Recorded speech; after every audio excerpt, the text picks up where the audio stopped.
Hello दोस्तों, स्वागत है आपका अप्लाइड मैकेनिक्स के एक और वीडियो में। और आज मैं इस वीडियो में चैप्टर 2 जिसका नाम है पैरेलल फोर्स एंड कपल्स, उसके कुछ न्यूमेरिकल प्रॉब्लम्स देखेंगे। उससे पहले हम लोग कुछ पॉइंट्स देख लेते हैं, जैसे कि पैरेलल फोर्स होता क्या है।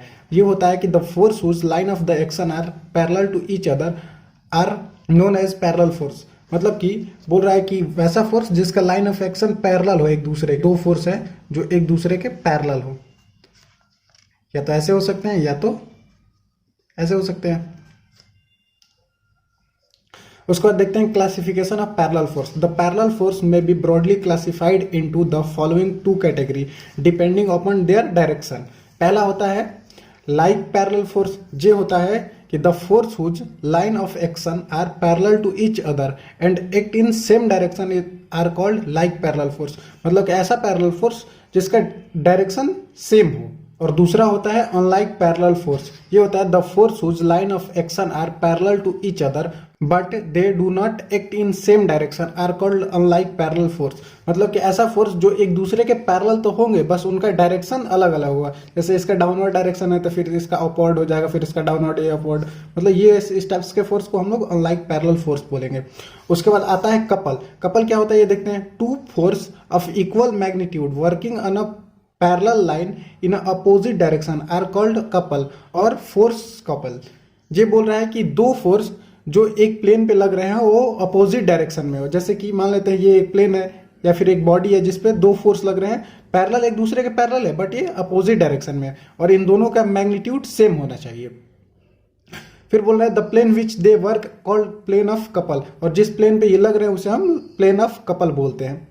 अब देखते हैं classification of couple. The couple may be broadly classified into following two category depending upon their direction in which couple tends to rotate the body on which they act. Classification of couple भी दो तरह के होते हैं और ये depends होते हैं उनके डायरेक्शन पे। किसी बॉडी को किस डायरेक्शन में रोटेट कराता है ये उस पर डिपेंड करता है। पहला इसका होता है clockwise couple. A couple whose tendency is to rotate the body on which act in a clockwise direction is known as clockwise couple. किसी बॉडी पर एक कपल लग रहे हैं और उस बॉडी को अगर वो क्लॉकवाइज डायरेक्शन में रोटेट कराने की कोशिश कर रहे हैं, अगर इस बॉडी पर इस जगह से अपवर्ड डायरेक्शन में फोर्स लग रहा है और इस जगह से डाउनवर्ड डायरेक्शन में फोर्स लग रहा है, तो जो इसका मूवमेंट होगा वो इस तरह से होगा, इस डायरेक्शन में।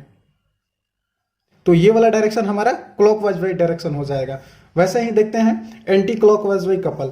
अ couple whose tendency is to rotate the body which act in anti clockwise direction is known as anti clockwise couple. वैसे ही सेम यहाँ पर अगर इस बॉडी को अगर इस पोजीशन से अपवर्ड डायरेक्शन में फोर्स लग रहा है और इस पोजीशन से डाउनवर्ड डायरेक्शन में फोर्स लग रहा है, इसका मूवमेंट इस तरह से हो जाएगा। तो ये डायरेक्शन होता है एंटी क्लॉकवाइज का। फिर एक और डेफिनेशन देखते हैं कि मूवमेंट ऑफ कपल क्या होता है। मूवमेंट का मतलब होता है किसी पॉइंट पे रोटेट कराना। The rotation effect of force couple is called the movement of couple. The movement of any couple is equal to the multiplication of magnitude of force and perpendicular between them. मतलब कि बोल रहा है कि किसी भी body पे अगर रोटेशन इफेक्ट आ रहे हैं मतलब वहां पर मूवमेंट हो रहा है। और ये मूवमेंट क्या होता है कि मूवमेंट ऑफ कपल ये होता है कि मैग्नीट्यूड ऑफ फोर्स, मतलब जिसको एफ से डिनोट करेंगे, इनटू परपेंडिकुलर डिस्टेंस जिसे हम ए से डिनोट करेंगे। इसका फॉर्मूला होता है m is equal to F into A. इसका मतलब ये बोल रहा है कि मान लेते हैं ये एक बॉडी है और एक यहां पर फोर्स लग रहे हैं जैसे P, और इन दोनों के डिस्टेंस है a। तो अगर पॉइंट O पर हम मूवमेंट निकालेंगे तो m इज इक्वल टू हो जाएगा, बोलता है फॉर्मूला की मैग्नीट्यूड ऑफ फोर्स, मतलब कि ये P इंटू परपेंडिकुलर डिस्टेंस। तो ये वाला हो जाएगा इसका परपेंडिकुलर डिस्टेंस यानी कि a, तो हो जाएगा movement into P into a. अब देखते हैं न्यूमेरिकल्स। पहला क्वेश्चन है कि two unlike parallel force are acting at a distance from 40 centimetre. The resultant force is 50 newton which act a distance from 10 centimetre from the greater force, find the force. बोल रहा है कि two unlike parallel force है। मान लेते हैं एक body है A एंड B। बोल रहा है कि टू अनलाइक पैरेलल फोर्स, मतलब कि वैसा पैरेलल फोर्स जो पैरेलल तो हो बट उनका डायरेक्शन सेम ना हो। मतलब कि मान लेते ये एक फोर्स यहाँ पर लग रहा है अपवर्ड डायरेक्शन में, तो ये एक यहाँ पर एक फोर्स लग जाएंगे क्या डाउनवर्ड डायरेक्शन में। ये हो गया, मान लेते हैं ये F1 हो गया और ये F2 हो गया। फिर बोल रहा है कि उनका डिस्टेंस कितना है, 40 सेंटीमीटर है, 40 सेंटीमीटर दोनों के बीच का डिस्टेंस।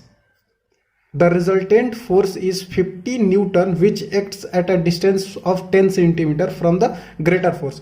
मान लेते हैं कि ये F1 है वो ग्रेटर फोर्स है और F2 है स्मॉलर फोर्स है। तो बोल रहा है कि ग्रेटर फोर्स से 10 सेंटीमीटर दूर एक 50 न्यूटन का रिजल्टेंट लग रहा है।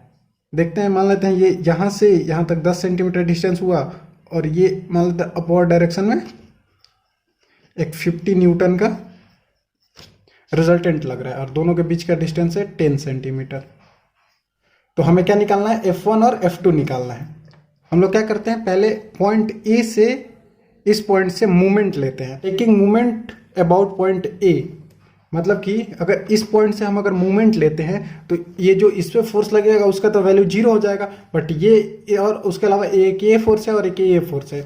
एक और बात ध्यान में रखना है कि किसी भी पॉइंट पे अगर हम मूवमेंट लेते हैं तो उस पॉइंट का एंटी क्लॉकवाइज बाय मूवमेंट का डायरेक्शन और क्लॉकवाइज बाय मूवमेंट का डायरेक्शन हम लोग इक्वल टू रखेंगे। मतलब कि देखते हैं इस फोर्स का क्या है, मैग्नीट्यूड 50 न्यूटन, तो ये हो जाएगा 50 इंटू इसका डिस्टेंस क्या है 10 इज इक्वल टू हो जाएगा क्या, ये जो फोर्स है वो इसको एंटी क्लॉकवाइज डायरेक्शन में मूवमेंट कराने की कोशिश कर रहा है। अगर ये पॉइंट पे अगर इसको ये इधर फोर्स लग रहा है तो ये एंटी क्लॉकवाइज में मूवमेंट करेगा और ये वाला फोर्स इस पॉइंट को क्लॉकवाइज बाई डायरेक्शन में मूवमेंट कराने की कोशिश कर रहा है। मतलब कि anti clockwise by movement is equal to clockwise by movement. मतलब कि ये मैग्नीट्यूड फॉर्मूला होता है मैग्नीट्यूड इनटू परपेंडिकुलर डिस्टेंस, वैसे ही इसका मैग्नीट्यूड क्या है F2 और इनका परपेंडिकुलर डिस्टेंस क्या है 40। तो निकाल लेते हैं इसका F2, यहां से निकालेंगे तो F2 इज इक्वल टू हो जाएगा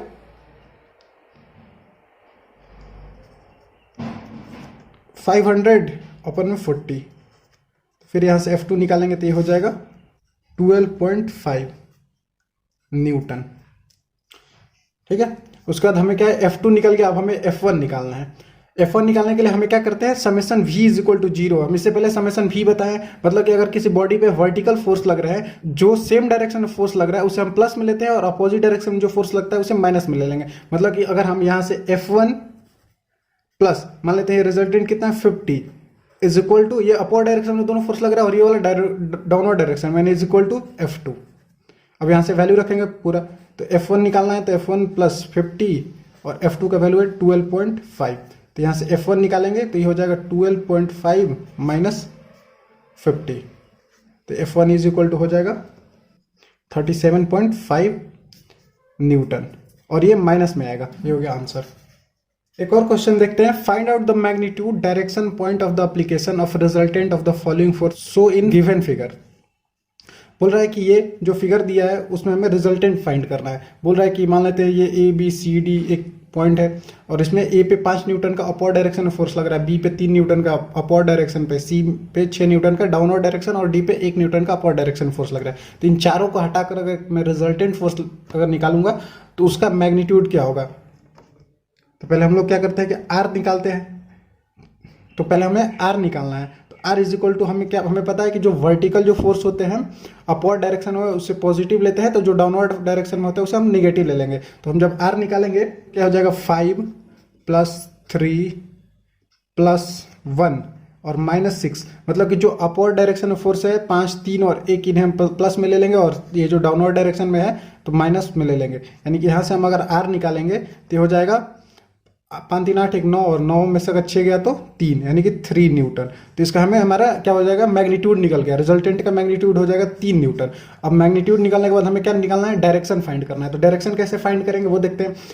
मान लेते हैं कि ये जो पॉइंट A है यहाँ से मूवमेंट ले लेंगे, लिखेंगे मूवमेंट पॉइंट अबाउट A। जब हम पॉइंट A के अबाउट मूवमेंट लेंगे तो जो रिजल्टेंट का जो मूवमेंट आएगा वो इज इक्वल टू हो जाएगा टोटल जितना फोर्स रहता है उसके मूवमेंट के बराबर हो जाएगा। मतलब कि मान लेते हैं रिजल्टेंट इनटू परपेंडिकुलर डिस्टेंस, इसका मान लेते हैं हमें रिजल्ट नहीं पता है तो x मान लेंगे। हमें यही x डिस्टेंस फाइंड करना है कि जो डायरेक्शन है जो वो कहाँ से है।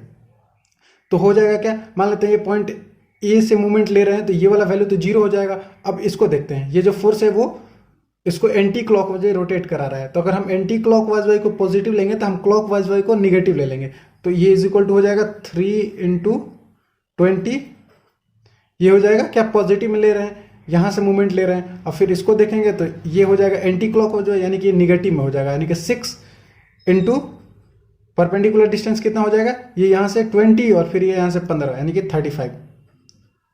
वैसे ही सेम ये क्या लग रहा है, एंटी क्लॉक वाला जो मूवमेंट लग रहा है, तो इसको हम लोग क्या करेंगे, पॉजिटिव में ले लेंगे, यानी कि +1, और टोटल डिस्टेंस कितना है 10, 15 और 35, तो 45। यहाँ से आर का वैल्यू हमें निकालना है 3 न्यूटन, यानी कि 3 × x निकालना है।